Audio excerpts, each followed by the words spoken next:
구약성경 1141페이지에 예레미야 52장 31절에서 34절까지 저와 여러분들이 한 목소리로요. 예레미야 52장 31절에서 34절까지 천천히 하나님의 말씀을 우리 같이 함께 읽겠습니다.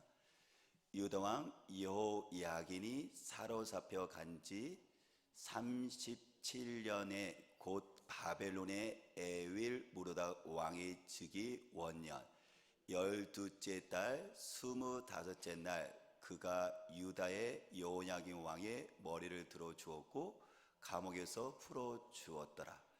그에게 친절하게 말하고 그의 자리를 그와 함께 바벨론에 있는 왕들의 자리보다 높이고 그 제수의 의복을 갈아입혔고 그의 평생 동안 항상 왕의 앞에서 먹게 하였으며 그가 날마다 쓸 것을 바벨론의 왕에게서 받는 정량이 있었고 죽는 날까지 곧 종신토록 받았더라. 아멘. 며칠 전에 아들 성민이를 학교를 데려다 주면서 돌아오는 길에 떨어지는 낙엽을 보았어요. 비처럼 이렇게 막 이렇게 거리에서 떨어지더라고요. 그래서 낙엽이 떨어지네? 제가 그렇게 얘기를 하는 거 있죠. 근데 낙엽이 떨어지는 것은 저에게 쓸쓸한 표현이었었어요. 왜냐면 코로나로 시작했는데 이게 1년이 다 가버린 거예요. 낙엽이 그 떨어지를 보면서 참 시간 빠르다. 근데 코로나는 멈추지 않았고 내년도 코로나 간다는데 라는 그런 마음이 들더라고요. 하지만 그에도 불구하고 낙엽은 떨어졌지만 내년에 새싹은 돋잖아요. 새로운 봄은 오잖아요. 차가운 가을 그리고 겨울은 오지만 분명히 눈은 올 것이고 그리고 따스한 그 햇빛으로 인해서 새싹은 다시 돋아났잖아요. 그것은 자유를 되찾는 하나님의 법칙이거든요. 마찬가지로 이스라엘 백성, 다시 말하면 하나님의 백성들에게 주신 하나님의 그 영적인 법칙이 있어요. 그게 뭐냐면 하나님은 우리를 회복시키신다는 거예요. 하나님은 우리를 다시 일으키신다는 거예요. 하나님은 우리와 같이 함께 새롭게 시작하신다는 거죠. 오늘이 그것을 이야기를 하고 있어요. 예레미야 52장은 마지막 장이잖아요. 근데 31절서부터 34절까지 없었으면 낙엽이 떨어지는 것으로 우울함으로 끝났을 거예요. 근데 그 뒤에 하나님께서 여명의 단락을 31절부터 34절까지 끼워 넣으시거든요. 그러면 30절 전까지 우리가 이렇게 끝났다면 우리의 운명도 이렇게 끝나서 비참할 텐데요. 우리가 먼저 그 앞에 볼게요. 유다는 끝입니다 라고 자신도 사람들도 생각했을 거예요. 먼저 1절부터 11절까지의 말씀을 보면 예루살렘의 성이 함락이 되죠. 바벨론에 침공하자 그들은 버텼거든요. 2년 동안요. 그들은 그들은 둘러싸여 있었고 토성을 쌓아서 공격해 들어오는데요. 버티다 보니까 기근까지 들었네요. 굶어 죽죠. 그래서 안타깝게도 자식들을 제비 뽑아서 서로 그것을 잡아먹어요. 겨우 버텼지만은 결국은 그 성은 무너지게 되었었고 왕은 도망가죠. 갈대아 바벨론 군대가 쫓아가서 그를 잡아서 바벨론 왕 앞에 데려다 놓고 신문을 합니다. 바벨론 왕이 앞에 문 앞에서 이 시드기야 유대의 마지막 왕은 자식들은 그 앞에 죽게 되어지고 고관, 높은 지위 가진 사람들도 한꺼번에 죽게 되어집니다. 그는 두 눈이 빼앗기게 되는 두 눈을 빼버리고요. 그런 것으로 쇠사슬에 묶여서 바벨론의 포로로 끌려가요. 이게 11절까지 내용이고 12절서부터 23절까지는 그들이 그렇게 애지중지했었고 이 성전만 있으면 우리가 보호를 받을 거라고 생각했었던 성전이 파괴가 되죠. 그 이방신을 섬기었던 그 바벨론 군대가 들어와서 여호와 창조자를 고백했었던 그들이 예배드렸던 곳, 하나님이 이곳에 계시니까 우리가 절대 파괴되지 않을 것을 생각했었던 그 예루살렘의 성전이 무너져요. 그리고 불타버리죠. 집들이 다 태워져 버리게 되어지고, 그런데 그 가운데 속에서 이 성전의 기구들이 바벨론 군대에서 모두가 빼앗겨서 바벨론으로 가져가져 버려요. 24절부터 30절까지는 이제 왕궁만 불타고 성전만 불타서 그리고 도구가 기구들이 다 빼앗기고 그런 것이 아니라 그들이 포로로 끌려갑니다. 그래서 성경 이렇게 말합니다. 1차 몇 명, 2차 몇 명, 3차 몇 명. 이거 뭘로 얘기하면 바벨론이 쳐들어와서 1차 침공에서 포로로 몇 명 끌고 갔다. 2차 침공에서 몇 명 끌고 갔다. 3차 침공에서 나라가 망했고 최종적인 포로는 이 정도 된다라고 얘기하는 거거든요. 30절까지가 그 내용이에요.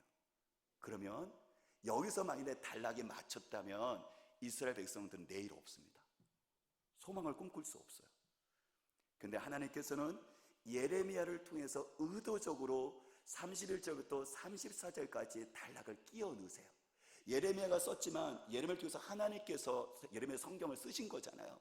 그러니까 하나님의 의도가 31절부터 34절까지 들어가 있는데 그거는 마치 희망의 불씨와 같은 거예요. 우리가 깜깜한 어둠 가운데 있었을 때 새벽에 이렇게 하면서 저쪽 수평선에서 바다 위에서 태양이 뜨잖아요. 이게 여명이거든요. 그런 것처럼 이스라엘 백성들의 그 짙은 어둠 속에서 바로 희망의 불씨, 여명이 떠오르는데 그게 뭐냐면 여호야긴 왕의 석방이에요. 여호야긴 왕은 바벨론 1차 침공 때 포로로 끌려간 왕이거든요. 그가 왕이 되자마자 3개월 동안 남유다를 다스리는데 바벨론에 침공을 해서 그래서 그를 포로로 바벨론으로 끌려가는데 37년 동안 감옥 생활을 해요. 그에게 희망 없습니다. 그는 여기서 죽는다고 생각했을 거예요. 그는 놀라운 일이 발생을 해요. 바벨론 느부갓네살 왕 다음에 그 아들이 왕을 물려받는데 그 왕 이름은 에윌 무로닥 왕이에요. 근데 그 왕이 즉위식을 하면서 선을 베푸는 거예요. 그래서 사람들을 석방시킵니다. 우리도 보면 광복절이든지 우리나라에 큰 경축 행사가 있으면 대통령이 사면을 하잖아요. 그렇죠? 그와 같은 거예요. 왕위로 오래 갔었던 바벨론의 에윌 무로다 왕이 자기의 그것을 왕이 된 것을 경축하기 위해서 끌고 온 왕들을 풀어주는데 그 중에 첫 번째가 누구였었냐면은 남유다 왕 여호야긴을 불러다가 그를 풀어주고 제수복에서 왕복을 입혀주고 그의 명예를 회복시켜주고 그리고 그와 같이 함께 밥을 먹게 하고 왕과 같이 밥을 평생 동안 먹는 거예요. 그리고 그가 필요한 것들을 일정한 양을요 끊임없이 공급해줘요. 그가 그곳에 있는 동안 죽을 때까지 말이죠.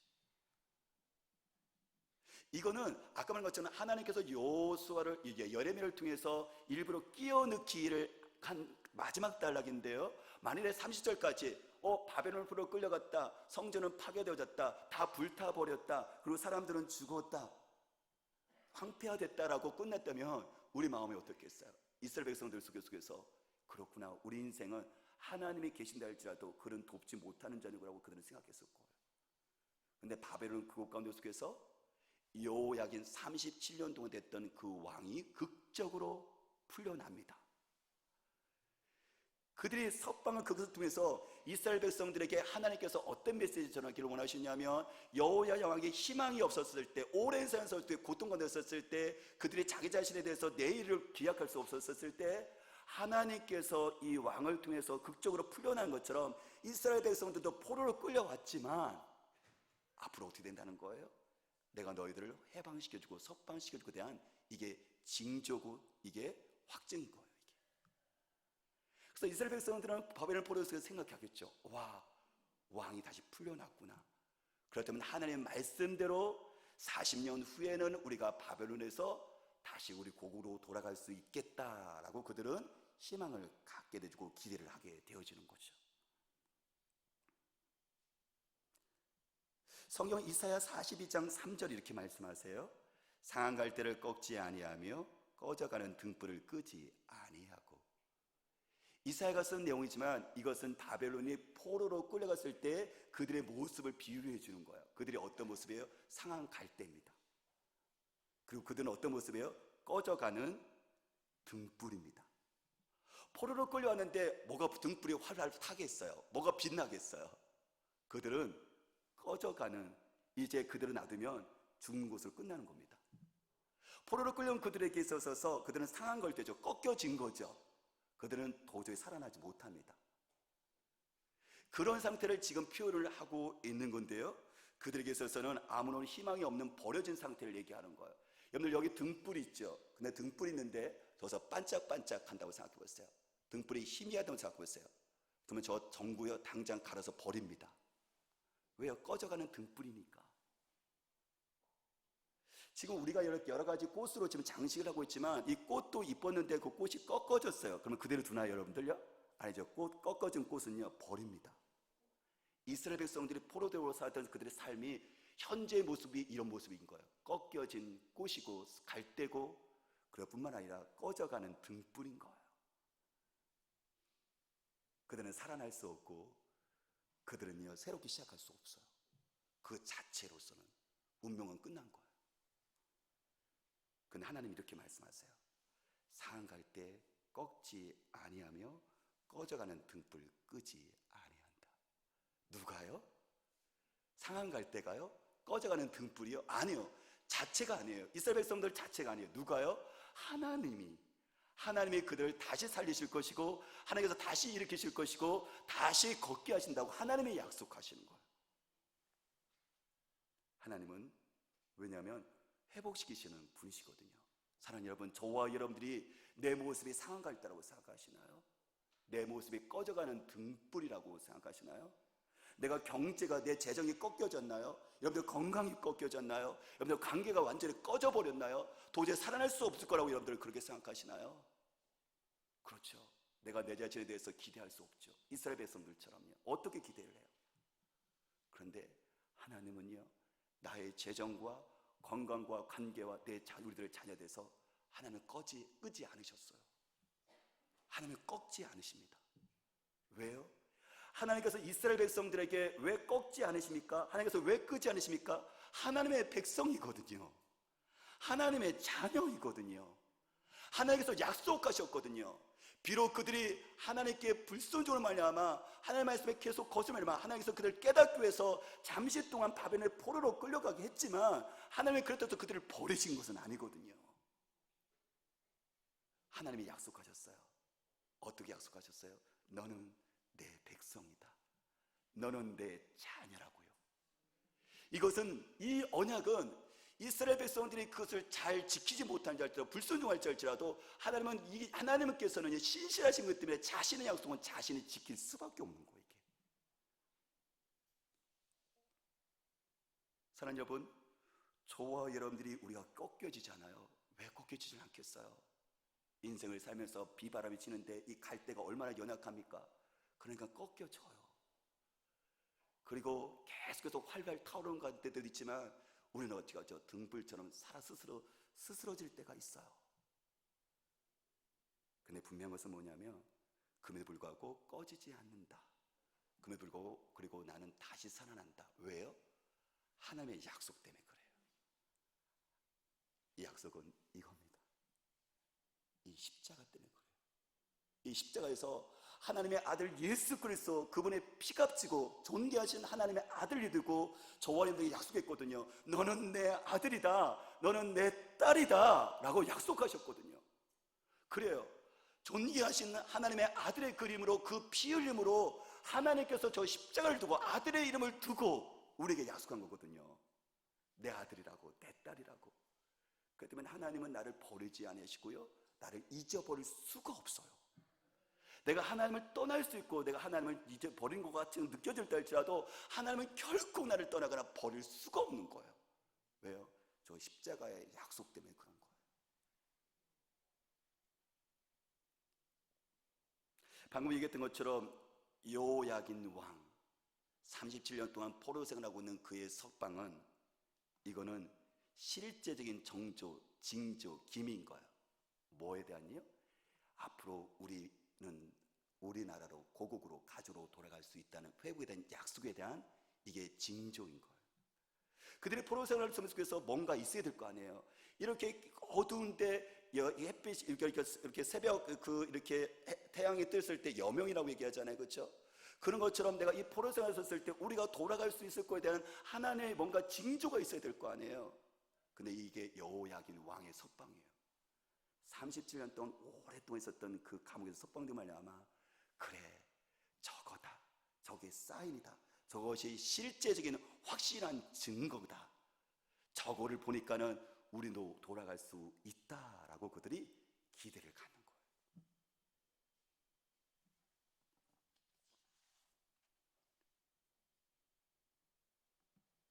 저는 이번 다니엘을 통해서 하나님께서 저에게 회복시키시는 하나님의 은혜를 경험을 합니다. 왜냐하면 저는, 여러분들은 어떻게 생각할지 모르겠지만 저는 상한 갈대거든요. 그리고 꺼져가는 등불이거든요. 제 안에 속에서 아주 치열하게 싸워요. 상한 갈대를 다시 세우고 싶은데 세워지질 않아요. 꺼져가는 등불을 다시 살리고 싶은데 이게 안 돼요. 근데 이것이 저만 관리는 것이 아니라 가족과 성도들과 이게 하나님 뜻과 다 관련되어 있으니까 이게 너무 힘들고 벅찬 거죠. 지난주 목요일이었어요.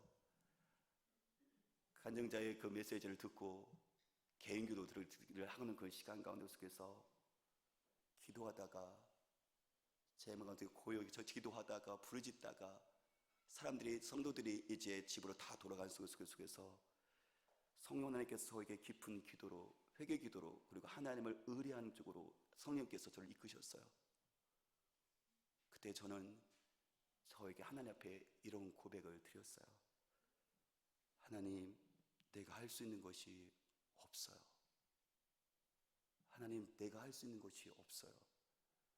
아내에게도 잘하고 싶은데 안 되고요. 아들 성민에게도 잘하고 싶은데 안 되고요. 청년들에게도 잘하고 싶은데 안 되고요. 성도들에게도 잘하고 싶은데 안 돼요. 그래서 나는 저의 상한 갈대와 그리고 꺼져가는 저의 그 모습을, 여러분들 그것을 하나님 앞에서, 여러분들 성령님께서는 그거를 여러분들 보시잖아요. 사람들 앞에서는 이것을 드러낼 수 없지만 안 그런 척, 괜찮은 척하고 해야 되는 부분도 있으니까. 그런데 여러분들 성령 하나님께서는 저 모습을 그것을 보시잖아요. 그랬을 때 제가 할 수 있는 것이 없어요 라는 저의 진실된 몸부림의 그 탄식이 흘러나왔어요. 그러자 제 영혼의 깊은 곳 속에서 성령께서 이렇게 음성을 들려주십니다. 재문아, 내가 일한다. 재문아, 내가 일한다. 제가 최근에 많이 부르는 찬양이 있어요. 주가 일하시는데 이렇게 가사가 돼 있어요. 날이 저물어 갈 때, 빈들에서 걸을 때, 그때가 하나님의 때, 내 이름으로 안 될 때, 빈손으로 걸을 때 내가 고백해 여호와 이래, 주가 일하시네, 주가 일하시네. 그래요. 날이 저물어 갈 때죠. 빈들에서 걸을 때죠. 근데 내 손에는 아무것도 없어요. 빈손으로 걷습니다.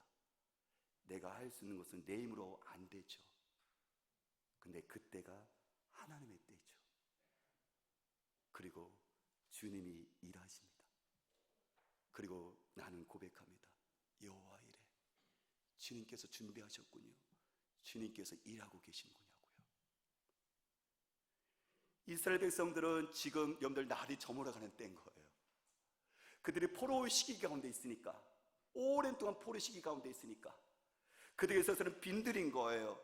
여러분 그들의 감옥 생활하면서 그 땅 가운데, 포로의 그 땅 가운데 어둠의 땅에 있으니까, 그래서 그들은 빈손인 거예요. 그들이 뭔가 할 수 있는 것들이, 이것을 부를 수 있는 것이 아무것도 없는 거예요. 이스라엘 백성들이나 여호야긴 왕은 내 힘으로 안 되는 때인 거죠. 근데 그때가 하나님의 때예요. 하나님은 여전히 일하시고 계셨어요. 그래서 하나님께서 여호야긴 왕을 석방을 통해서 내가 너희들의 계획을 갖고 있고 너희들의 재앙이 아니며 평안이며 미래며 그리고 소망이라고, 미래에 대한 소망을 주께서 지금 불어넣고 계신 거예요. 사랑하는 여러분, 저와 여러분들이 날이 저물어 가는 때를 걷고 있습니까? 그리고 빈들에서 걷고 있나요? 내 손에는 아무것도 들려지 없나요? 내 힘으로 안 된다고 생각을 여러분들 절실하게 느껴지고 있나요?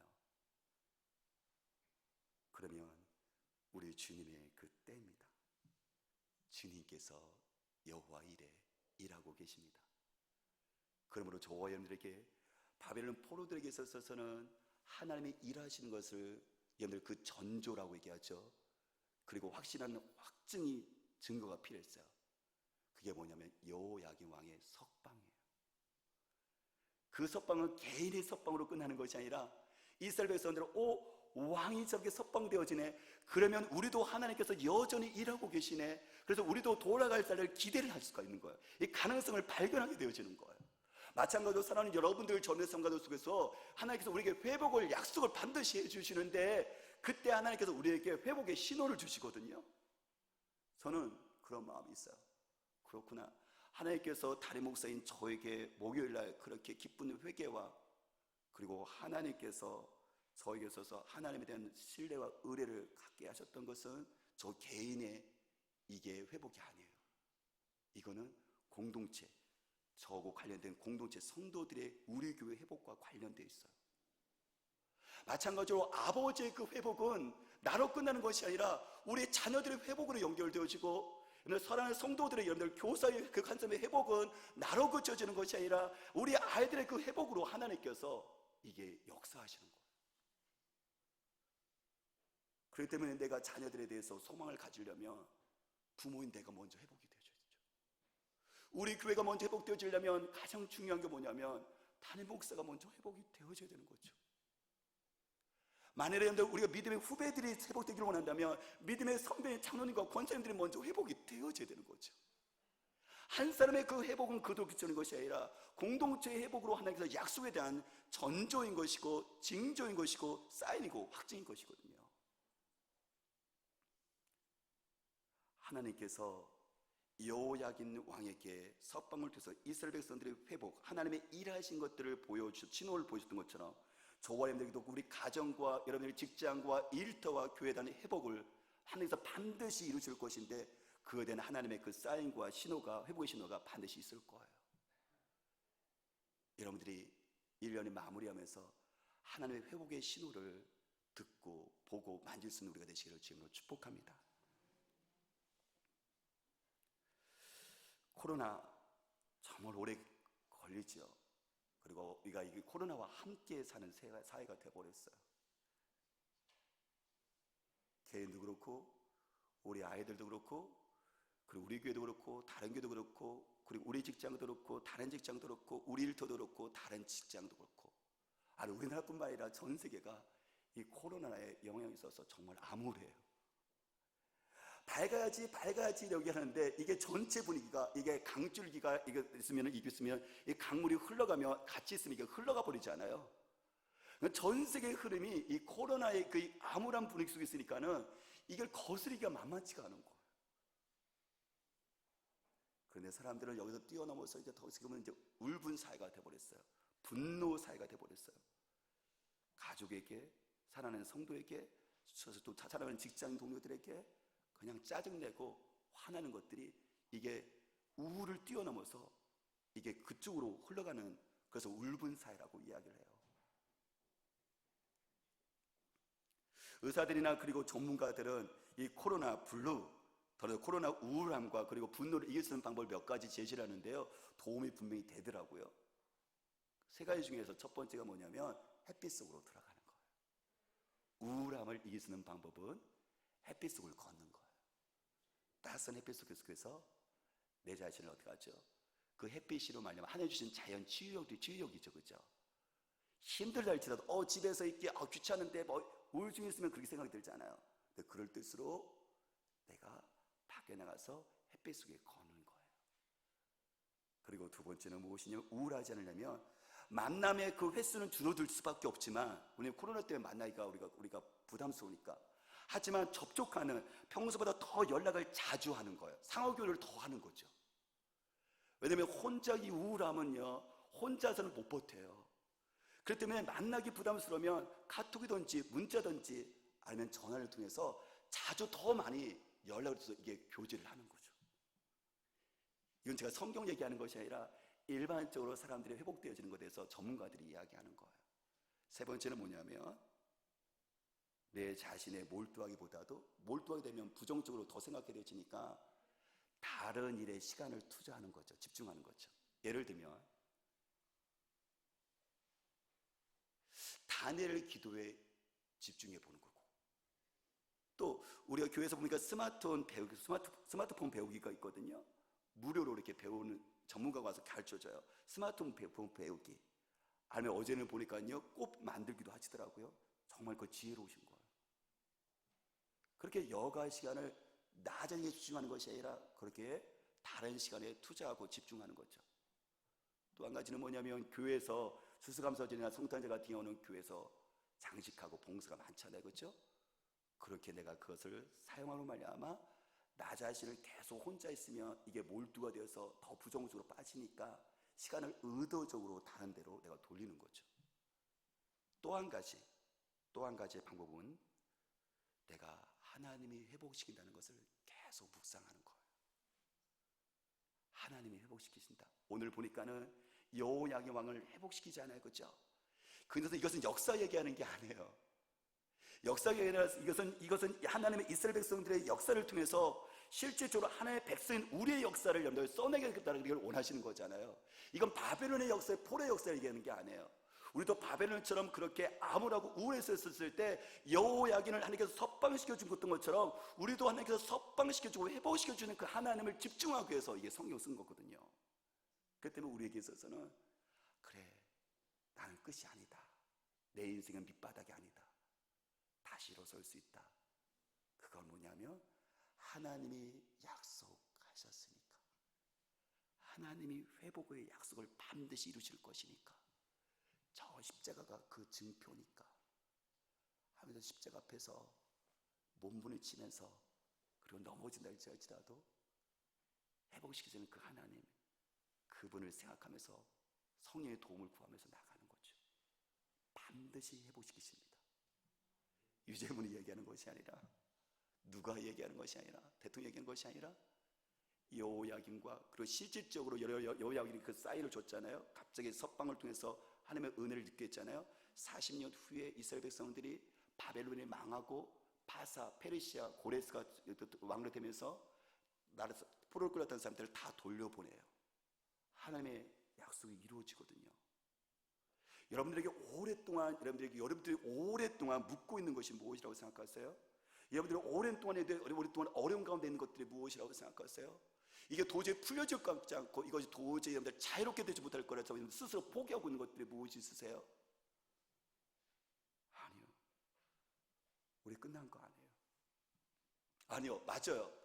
내가 봤었을 때나 주위의 사람들 봤었을 때, 객관이 봤었을 때 이스라엘 백성들 끝난 거죠, 그죠? 그런데 하나님은 여전히 일하세요. 그분이 우리 아버지시기 때문에 말이죠. 저는 한 여인을 소개하고 싶은데요, 그 여인은 룻이에요. 룻이라는 여인은 성경에 보면 이게 사사기가 나오고 사사기의 그 다음에 룻기가 나와요. 근데 이 사사 시대 때는 어두운 시대거든요. 절망의 시대예요. 근데 성경은 그 사사 시대, 절망의 시대 가운데 속했을 때 우리 인생 속에서 새로운 희망이 없다고 말씀하는 시대 가운데 룻이라는 그 평범한, 정말 아주 평범한 여인을 그 사사기 시대 다음에 넣어놔요. 이 여인이 어떤 여인이었을까요? 나옴이라는 여러분들 이 여자가 이스라엘의 베들레헴의 그 도시에 기근이 드니까 그것을 먹고 살기 위해서 남편과 두 아들과 같이 함께 모압, 다른 나라로 이주를 가요. 이민을 간 거예요. 그래서 거기서 두 아들을 결혼을 시켰죠. 이방 여인과 같이 함께, 모압 여인과 같이 결혼을 시켰어요. 근데 그 다음부터 계속 불행이 영성숙인데 남편이 죽어요. 첫째 아들이 죽어요. 셋째 아들이 죽습니다. 그러자 이 나오미 시어머니가 두 며느리를 불러놓고 이 얘기를 해요. 너희가 집으로 돌아가라고. 근데 그때 선택이 우리에게 주어져요. 며느리 두 명이라 그랬죠, 그렇죠? 그 두 며느리가 하나는 바로 오르바고 한 사람은 룻인데 그들은 이런 선택을 해요. 룻기 1장 14절에 보면 성경이 이렇게 말합니다. 그들이 소리를 높여 다시 울더니 오르바는 그의 시어머니에게 입맞추되 룻은 그를 붙쫓았더라. 시어머니 앞에서 오르바가, 그 며느리가 얘기합니다. 어머니 그동안 감사해요. 어머니 평안하세요 하고 굿바이 키스하고요, 자기 고국으로, 자기 가정으로, 자기 시내기로 돌아가요. 그런데 또 다른 며느리 룻은 시어머니를 붙쫓았습니다. 그런데 이것은 무엇을 의미하면 시어머니 곁에 더 달라붙습니다. 아니 오히려 시어머니 있으면 죄송합니다. 시어머니 있으면 이거는 불편한 거예요. 우리 시어머니를 떨쳐내야 돼요. 그래서 자기 혼자서 살 길을 마련해야 되는 거예요. 아까 그 똑똑한 세상 사는 법을 알고 있는 오르반 며느리처럼 말이죠. 근데 시어머니 곁에 더 달라붙었던 이 룻은 1장 16절에 또 이렇게 얘기합니다. 룻이 말하죠. 내게 어머니를 떠나며 어머니를 따르지 말고 돌아가라 강권하지 마옵소서. 어머니께서 가시는 곳에 나도 가고 어머니께서 머무시는 곳에서 나도 머물겠나이다. 어머니의 백성이 나의 백성이 되고 어머니의 하나님이 나의 하나님이 되십니다. 그래요. 성경은 오르바가 시어머니에게 굿바이 키스하고 자기와 자기 집과 자기 시내기로 돌아갔잖아요. 성경 그 이후에 룻의 오르바 이야기는 더 이상 나오지 않아요. 오르바 이야기는 거기서 끝입니다. 그런데 시어머니를 붙쫓았던, 시어머니께 더 바짝 붙었던, 하나님께 더 가까이 더 달라붙었던 이 룻의 이야기는 계속해서 진행되어져요. 2장, 3장, 4장. 그러면서 성경 4장에는 낳고 하면서 가문이 이어지면서 그의 후손을 통해서 다윗 왕조가 나오고 다윗 왕조 밑에 예수 그리스도가 메시아가 탄생합니다. 사랑하는 여러분, 이건 한 가정 얘기인 거예요. 이건 신화 얘기가 아니에요. 이건 소설 얘기하는 게 아니에요. 이스라엘 그 역사 암울한 사사시대 가운데 속에서 정말 한 여인, 한 여자, 평범한 아주 한 여인, 어떻게 보면 불행한 그 운명 가운데 남편을 잃고 있는 그 여인 가운데 빈들에서 날이 저물 때 아무것도 할 수 없는 빈소에 있는 그 여인 가운데 하나님의 회복의 역사를 이야기하고 있는 거예요. 저와 여러분들은 어떤 선택을 하시겠습니까? 오르바처럼 내 살 길을 찾아서 굿바이 키스하면서 내가 떠나겠습니까? 아니면 오히려 하나님께 더 바짝 붙어서 담쟁이가 담에 붙는 것처럼 더 바짝 붙어서 나아가시겠습니까? 하나님은 분명 우리에게 회복을 약속하고 계시지만 그럼에도 불구하고 저들은 이 약속의 말씀을 붙잡고 한 걸음 한 것이 성령의 도움을 거두면서 나아가는 거예요. 그러면 중간에 하나님께서 여호와김처럼 징조를 보여주시고 보증을 보여주신 것처럼 하나님께서 신호도 주실 것이고 보증도 해주실 것이며 그리고 하나님께서 결국은 회복시키는 역사를 우리가 보게 되질 거예요.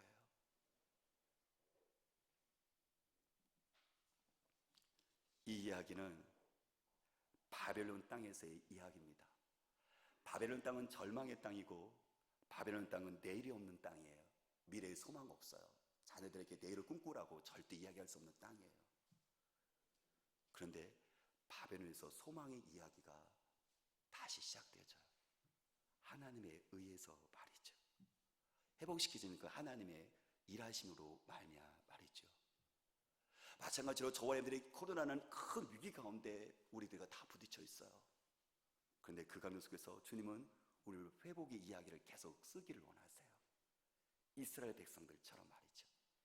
그래서 예레미야는 52장 마지막 장을 끝났다, 멸망했다, 죽었다, 포로가 되었다라고 마치는 것이 아니라 31절부터 34절에 하나님께서 여명의 그 빛을 소망의 씨앗을 다시 심어놓고 이스라엘 백성들에게 다시 포로로 돌아갈 그날을 기대하게 하시는 거죠.